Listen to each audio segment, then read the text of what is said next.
नमो भगवती वासुदेवाय। नमस्कार दोस्तों, आज की इस वीडियो में हम सुनेंगे पद्म पुराण की कथाएं। आप सभी पर भगवान श्री हरि और माँ लक्ष्मी की कृपा सदैव बरसती रहे तथा संपूर्ण दुखों का नाश हो। फागुन का माह भगवान श्री हरि की पूजा, उपासना और कीर्तन के लिए अत्यंत ही शुभ माना जाता है।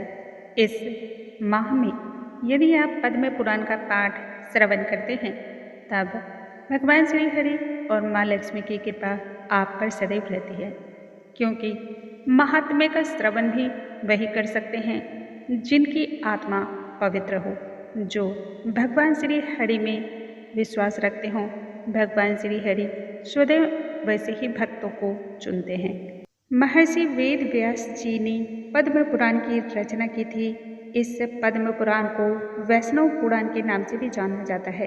पद्म का मतलब होता है कमल अर्थात पुष्प, जो कि ब्रह्मा जी ने भगवान नारायण की कमल से जन्म लेकर ही सृष्टि की रचना के संबंध में इस ज्ञान का विस्तार किया था, इसलिए इसे पद्म पुराण कहा जाता है। आज के इस वीडियो में हम पद्म पुराण के सृष्टि खंड के तीसरे और चौथवें अध्याय का पाठ करेंगे। यह तीसरा और चौथा खंड जो है यह अनंत सुखों को देने वाला है और भव सागर के मोह माया के बंधन से मुक्ति दिलाता है। पद्म पुराण के तीसरे और चौथे खंड में स्वर्ग लोक की रचना की गई है। मनुष्य के ज्ञान और भारत के तीर्थों का इसमें बताया गया है। इसके अलावा माँ लक्ष्मी की उत्पत्ति के बारे में भी इस खंड में, इस अध्याय में हमें पता चलता है। यह पुराण संपूर्ण सुखों को देने वाला है। माँ लक्ष्मी का प्रादुर्भाव यह बताता है। सबसे पहले हम भगवान श्री हरि का ध्यान कर लेते हैं और उसके बाद पाठ आरंभ करते हैं। मंगलम भगवान विष्णु मंगलम गरुड़ध्वज मंगलम पुंडरीकाक्ष मंगलाय तनोहरि। ओम नमो भगवती वासुदेवाय। भीष्म जी ने कहा, हे ब्राह्मण, आपने अर्वाक स्रोत नामक सर्ग का, जो मानव सर्ग के नाम से भी प्रसिद्ध है, उसका संक्षेप से वर्णन किया। अब उसी को विस्तार के साथ आप बताइए। तब ब्रह्मा जी ने मनुष्यों की सृष्टि किस प्रकार से की। हे महामुनि, प्रजापति ने चारों वर्णों तथा उनके गुणों को कैसे उत्पन्न किया और ब्रह्मादि आदि वर्णों के कौन कौन से कर्म माने गए हैं, इन सब बातों का वर्णन आप कृपा कर कीजिए। पुलस्त्य जी बोले, कुरुक्षेत्र सृष्टि की इच्छा रखने वाले ब्रह्मा जी ब्राह्मण, क्षत्रिय, वैश्य और शूद्र, इन चार वर्णों को उन्होंने उत्पन्न किया। इसमें ब्राह्मण मुख से, क्षत्रिय वक्ष स्थल से, वैश्य जांघों से और शूद्र ब्रह्मा जी के पैरों से उत्पन्न हुए हैं। महाराज, ये चारों वर्ण यज्ञ के उत्तम साधन हैं। अतः ब्रह्मा जी ने यज्ञानुष्ठान की सिद्धि के लिए ही इन सब की सृष्टि की थी। यज्ञ से तृप्त होकर देवता लोग जल की वृष्टि करते हैं, जिससे मनुष्यों की भी तृप्ति होती है। अतः धर्ममय यज्ञ सदा ही कल्याण हेतु होता है। जो लोग सदा अपने वर्णोचित कर्म में लगे रहते हैं, जिन्होंने धर्म विरुद्ध आचरणों का परित्याग कर दिया है तथा जो सन्मार्ग पर चलने वाले हैं, वे श्रेष्ठ मनुष्य ही यज्ञ का यथावत अनुष्ठान करते हैं। हे राजन, मनुष्य इस मानव देह के त्याग के पश्चात स्वर्ग और अपवर्ग भी प्राप्त कर सकते हैं तथा भी जिस स्थान को पाने की उनमें इच्छा हो, उसी में वह प्रवेश कर सकते हैं, उसी में वह जा सकते हैं। हे नृपश्रेष्ठ, ब्रह्मा जी के द्वारा चातुर्य वर्ण व्यवस्था के अनुसार रची हुई प्रजा उत्तम श्रद्धा के साथ श्रेष्ठ आचरण का पालन करने लगी। वह इच्छानुसार जहाँ चाहती रहती थी, उसे किसी प्रकार की बाधा नहीं सताती थी। समस्त प्रजा का अंतःकरण शुद्ध था। वह स्वभाव से ही परम पवित्र थी। धर्मानुष्ठान के कारण उसकी पवित्रता और भी अधिक बढ़ गई। प्रजाओं के पवित्र अंतःकरण में भगवान श्री हरि का निवास होने के कारण सबको शुद्ध ज्ञान प्राप्त होता था, जिससे सब लोग श्री हरि के पर ब्रह्म नामक परम पद का साक्षात्कार कर लेते थे। तदंतर प्रजा जीविका के साधन, उद्योग धंधे और खेती आदि का काम करने लगी।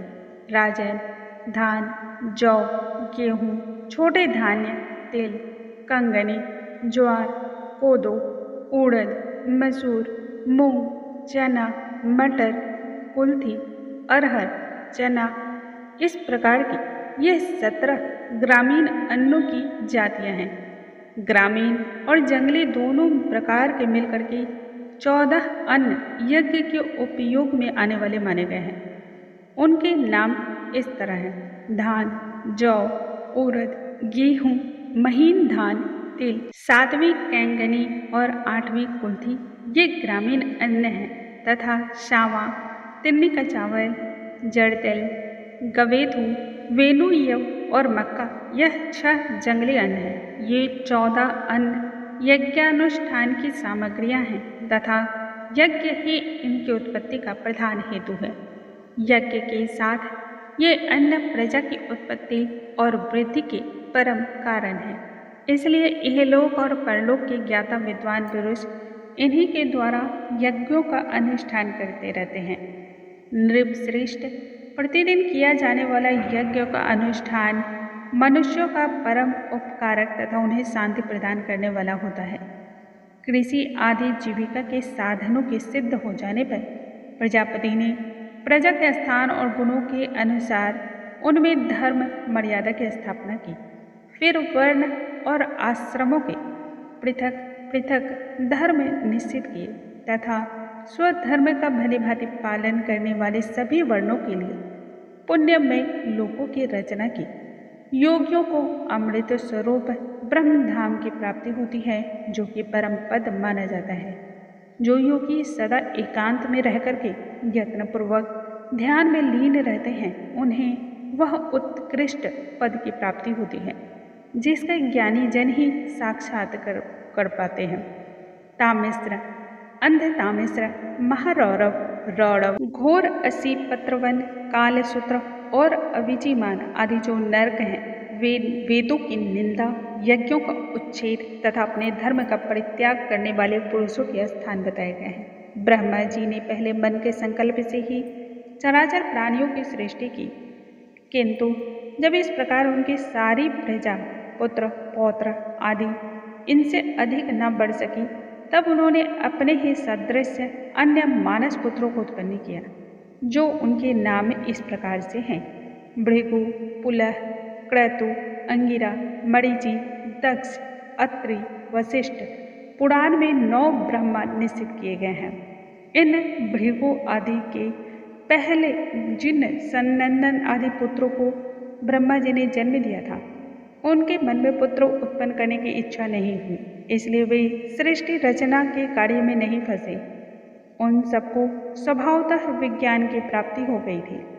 वे मात्सर्य आदि दोषों से रहित और वीतराग थे। इस प्रकार संसार की सृष्टि के कार्य से उनके उदासीन हो जाने पर महात्मा ब्रह्मा जी को महान क्रोध हो आया। उनकी भौवें क्रोध से तन गई और ललाट क्रोध से उद्दीप्त हो उठा। उसी समय उनके ललाट के मध्यकालीन सूर्य के समान तेजस्वी रुद्र का जन्म हुआ। उनका आधा शरीर स्त्री का था तथा आधा पुरुष का। वे बड़े प्रचंड और उनका शरीर बहुत ही विशालकाय था। तब ब्रह्मा जी उन्हें यह आदेश देकर कि तुम अपने शरीर के 2 भाग करो, और यह कहकर वहां से अंतर्ध्यान हो गए। उनके ऐसा कहने पर रुद्र ने अपने शरीर की स्त्री पुरुष रूप दोनों भागों को पृथक पृथक कर दिया और पुरुष भाग को 11 रूपों में विभक्त किया। इसी प्रकार से स्त्री भाग को भी अनेकों रूपों में उन्होंने प्रकट किया। स्त्री और पुरुष दोनों भागों के वे भिन्न भिन्न रूप सौम्य, क्रूर, श्याम, शांत और गौर आदि नाना प्रकार के थे। तत्पश्चात ब्रह्मा जी ने अपने सोत्पन्न अपने ही स्वरूप भूत स्वयंभू को प्रजा पालन के लिए प्रथम मनु बनाया। स्वयंभू मनु ने सत्यरूपा नाम की स्त्री को, जो तपस्या के कारण पाप रहित थी, अपनी पत्नी के रूप में स्वीकार किया। देवी सतरूपा ने स्वयंभू मनु से 2 पुत्र और 2 कन्याओं को जन्म दिया। पुत्रों के नाम थे प्रियव्रत और उत्तानपाद तथा कन्याएं प्रसूति और आकुति के नाम से प्रसिद्ध हुई। मनु ने प्रसूति का विवाह दक्ष के साथ और आकुति का रुचि प्रजापति के साथ कर दिया। दक्ष ने प्रसूति के गर्भ से 24 कन्याएं उत्पन्न की। उनके नाम यह हैं: श्रद्धा, लक्ष्मी, धृति, पुष्टि, तुष्टि, मेधा, क्रिया, बुद्धि, लज्जा, वपु, शांति, सिद्धि और 13वीं पुत्री का नाम कीर्ति। इन दक्ष कन्याओं को भगवान धर्म ने अपनी पत्नियों के रूप में ग्रहण किया। इनसे छोटी 11 कन्याएं और थीं, जो ख्याति, सती, संभूति, स्मृति, प्रीति, क्षमा, सन्निति, अनसूया, ऊर्जा, स्वाहा और स्वधा नाम से प्रसिद्ध हुई। नृपश्रेष्ठ इन ख्याति आदि कन्याओं को क्रमशः भृगु, शिव, मरीचि, अंगिरा और मैंने अर्थात पुलस्त्य तथा पुलह, क्रतु, अत्रि, वशिष्ठ, अग्नि तथा पीतरों ने ग्रहण किया। श्रद्धा ने काम को, लक्ष्मी ने दर्प को, घृति ने नियम को, तुष्टि ने संतोष को और पुष्टि ने लोभ को जन्म दिया। मेधा ने श्रुत को, क्रिया ने दंड, नय और विनय को, बुद्धि ने बोध को, लज्जा ने विनय को, वपु ने अपने पुत्र व्यवसाय को, शांति ने क्षेम को, सिद्धि ने सुख को और कीर्ति ने यश को उत्पन्न किया। ये ही धर्म के पुत्र हैं। काम से उनकी पत्नी नंदी ने हर्ष नामक पुत्र को जन्म दिया। यह धर्म का पौत्र था। भृगु की पत्नी ख्याति ने लक्ष्मी को जन्म दिया, जो देवाधिदेव भगवान नारायण की पत्नी है। भगवान रुद्र ने दक्ष सुता सती को पत्नी के रूप में ग्रहण किया, जिन्होंने अपने पिता पर खींचकर शरीर का त्याग कर दिया। अधर्मी की स्त्री का नाम हिंसा है, उससे अनिरुद्ध नामक पुत्र और निकृति नाम वाली कन्या की उत्पत्ति हुई।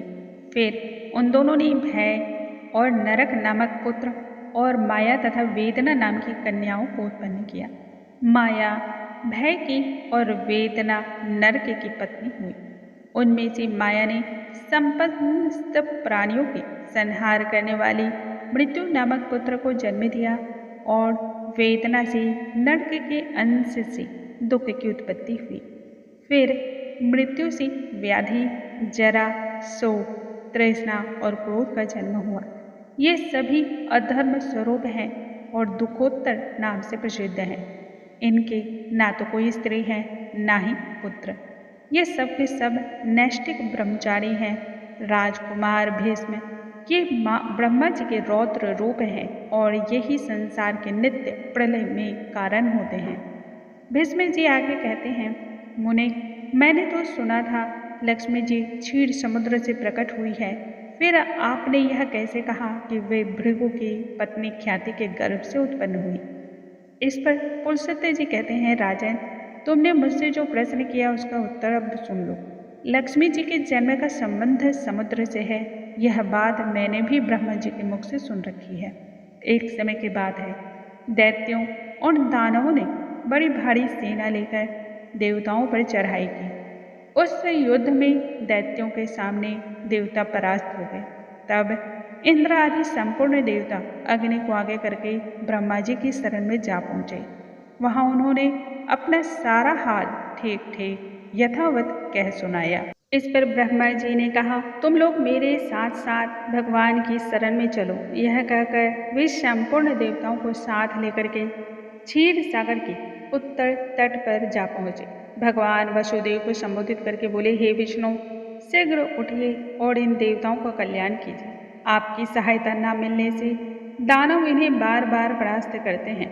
उनके ऐसा कहने पर कमल के समान नेत्र वाले भगवान अंतर्यामी पुरुषोत्तम ने देवताओं के शरीर की अपूर्व अव्यवस्था देख करके कहा, देवगण, मैं तुम्हारे तेज की वृद्धि करूँगा।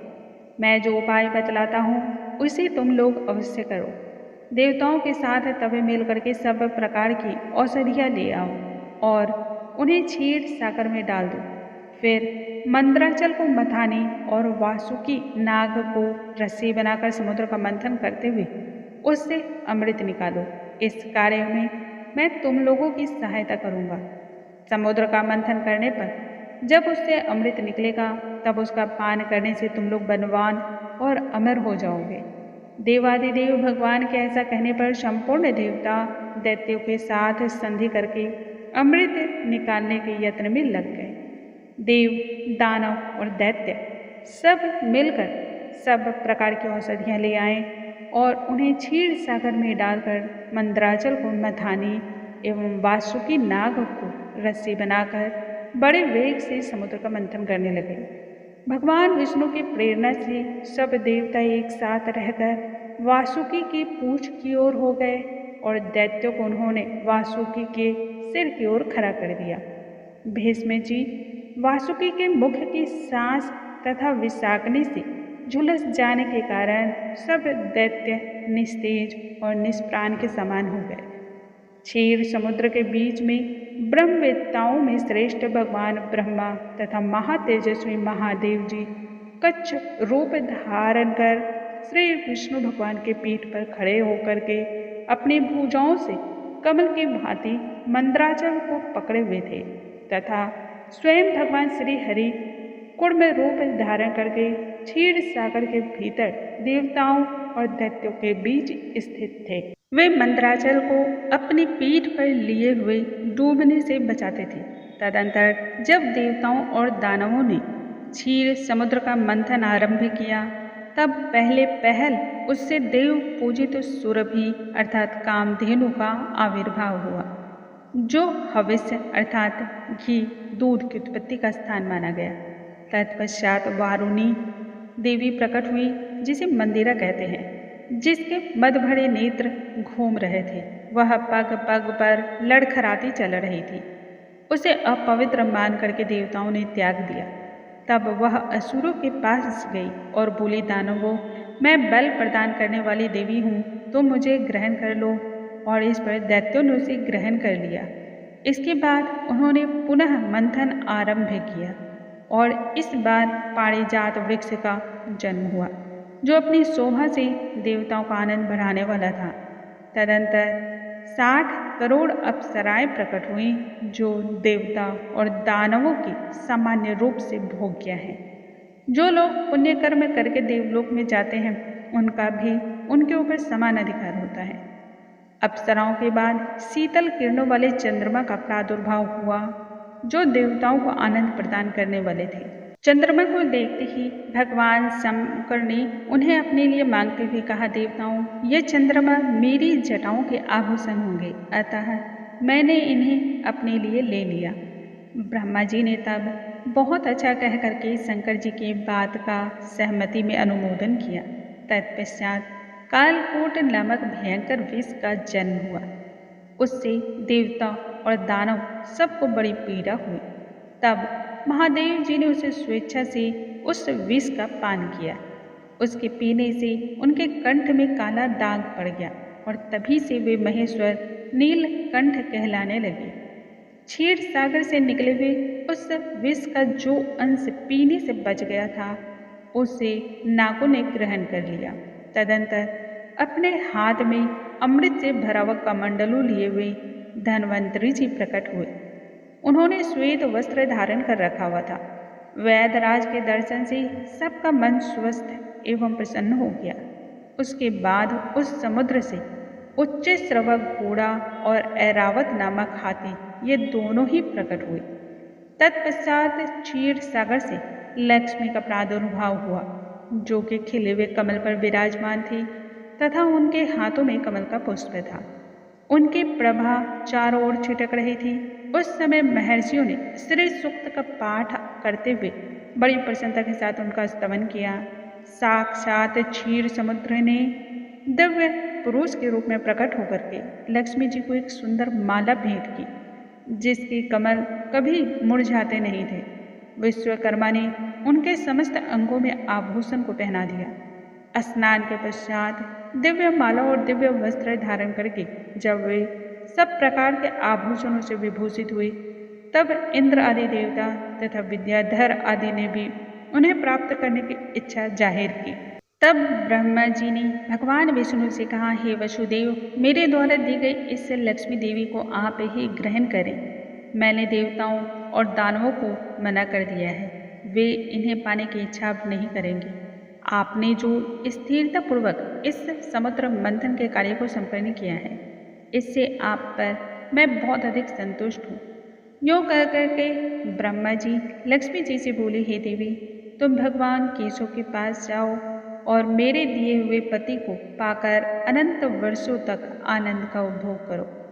ब्रह्मा जी के ऐसा कहने पर लक्ष्मी जी समस्त देवताओं के देखते देखते श्रीहरि के वक्ष स्थल में चली गई और भगवान से बोली, हे देव, आप कभी मेरा परित्याग न करें। संपूर्ण जगत के प्रियतम, मैं सदा आपके आदेश का पालन करती हुई आपके वक्ष स्थल में ही निवास करूंगी। यह कहकर लक्ष्मी जी ने कृपा पूर्ण दृष्टि से देवताओं की ओर देखा। इससे उन्हें बड़ी प्रसन्नता हुई। इधर लक्ष्मी जी से परित्यक्त होने पर दैत्यों को बड़ा उद्वेग हुआ। उन्होंने झपटकर धन्वंतरि के हाथ से अमृत का पात्र छीन लिया। तब विष्णु ने माया से सुंदरी स्त्री का रूप धारण करके दैत्यों को लुभाया और उनके निकट जाकर कहा, यह अमृत का कमंडल मुझे दे दो। उस त्रिभुवन सुंदरी रूपवती नारी को देख करके दैत्यों का चित्त काम के वशीभूत हो गया और चुपचाप उन्होंने अमृत का कलश उस सुंदरी के हाथों में दे दिया। स्वयं उसका मुंह ताकने लगे। दानवों से अमृत का कलश लेकर भगवान ने देवताओं को दे दिया और इंद्र आदि देवता तत्काल उस अमृत को पान कर गए। यह देख दैत्यगण भांति भांति के अस्त्र शस्त्र और तलवारें हाथ में लेकर के देवताओं पर टूट पड़े, परंतु देवता अमृत पीकर के तब तक बलवान हो चुके थे और उन्होंने दैत्य सेनाओं को परास्त कर दिया। दानवों के मार पड़ने पर दैत्यों ने भागकर चारों दिशाओं में शरण ले ली और कितने ही पाताल में घुस गए। तब संपूर्ण देवता आनंद में मग्न होकर के शंख चक्र और गदा धारण करने वाले भगवान श्री हरि विष्णु को प्रणाम करके स्वर्ग लोक की ओर चले गए। तब से सूर्यदेव की प्रभा स्वच्छ हो गई, वे अपने मार्ग से चलने लगे।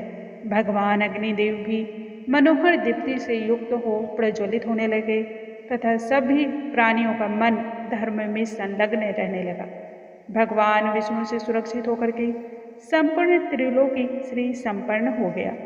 उस समय समस्त लोकों को धारण करने वाले ब्रह्मा जी ने देवताओं से कहा, हे देवगण, मैंने तुम्हारी रक्षा के लिए भगवान श्री विष्णु को तथा देवताओं के स्वामी उमापति महादेव जी को नियत किया है।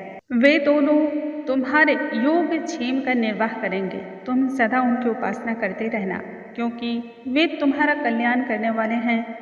उपासना करने से ये दोनों महानुभाव सदा तुम्हारे क्षेम के साधक और वरदायक होंगे।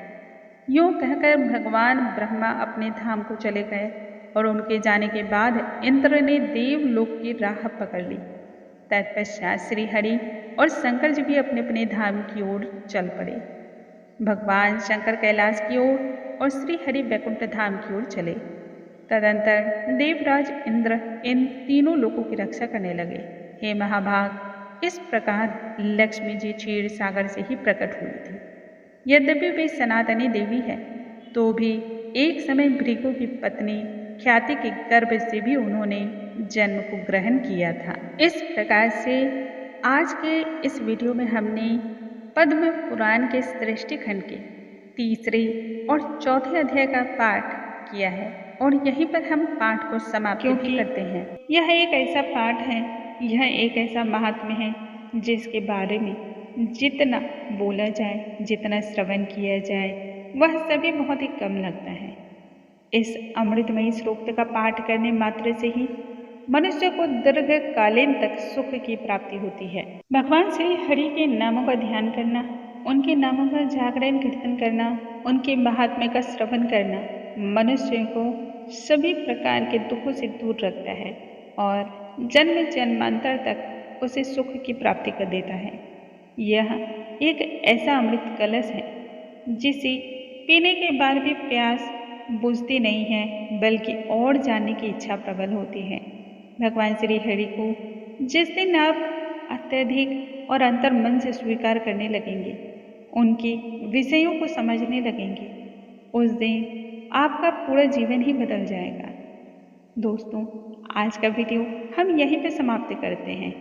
कल के वीडियो में हम तीसरे अध्याय का पाठ करेंगे और जानेंगे आगे की कथा।